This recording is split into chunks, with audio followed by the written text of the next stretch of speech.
অপূর্ব, beautiful, লাস্যময়ী, হাস্যময়ী, রূপবতী, মায়াবতী। আমার হাতটা ছিঁড়ে যাবো তো। মায়া মেশা করলে এমনি পড়ে আসেন, লজ্জা লাগে না? আরে কিসের লজ্জা, কিসের কি? আমি তো পেয়ে গেছি কি পেয়ে গেছেন? সুন্দরী, একেবারে জীবনে যে সুন্দরী মেয়ে চাইছিলাম আমি তো সেটাই পেয়ে গেছি। একেবারে ডায়মন্ডের মতো চকচকা ফকফকা সুন্দর রূপে তোমার আগুন জ্বলে, যৌবন ভরা অঙ্গে, প্রেমের সুধা পান করে নাও, হায় রে আমার দে। আমি তো পাগল হয়ে গেছি আপনি কেমনে পাগল হয়ে গেছেন? তোমারে দেখে। আমার দেখে পাগল হওয়ার কি আছে? আমি কি সুন্দরী নাকি? আপনি কি আমার দেখতেছেন না? আমার মুখ, আমার হাত, আমি তো কালো। করে পাগলি, সুন্দরের আরেক নামই তো হচ্ছে কালো। কালো জগৎকে করে আলো। তোমার মতো এই কালো সুন্দরী মেয়ে তো আমি চাই।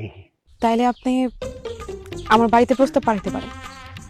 আপনারেও আমার খুব ভালো লাগছে, মনেও পড়ছে।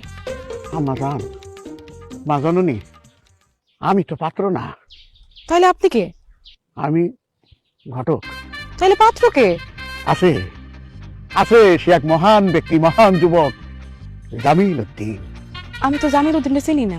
জামিল উদ্দিন চেনার তোমার কোনো দরকার নেই সুন্দরী। আপনার নাম কি?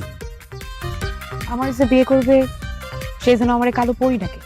আপনার পরিবারে কে আছে? দুঃখ আছে, চেহারা কালো বইলা পরিবারে তেমন কেউই নাই। কালো মেয়ের পরিবার বলতে কিছুই থাকে না, সব থাইকেও যেন কেউই নাই। আমি আছি। কালো মেয়েতে অভিশাপ না। তাইলে আপনি আমার পরিবারের সম্বন্ধ পাঠান। কিসের সম্বন্ধে পাঠাবো? এক মুহূর্তে সময় নষ্ট করবো না। মানে কি? আর বাবা, বিয়েটা করি, তারপরে সবাইকে জানাবো। বাবাজি, এটা কেমন সিদ্ধান্ত? এই রত্ন আমি ছেড়ে যাবো। কত খোঁজাখুঁজি করে ওরে পাইছি। পারিবারিক আলোচনা দরকার আছে না? বিয়েটা জরুরি, দুই পরিবারের মধ্যে আলোচনা পরেও করা যাবে।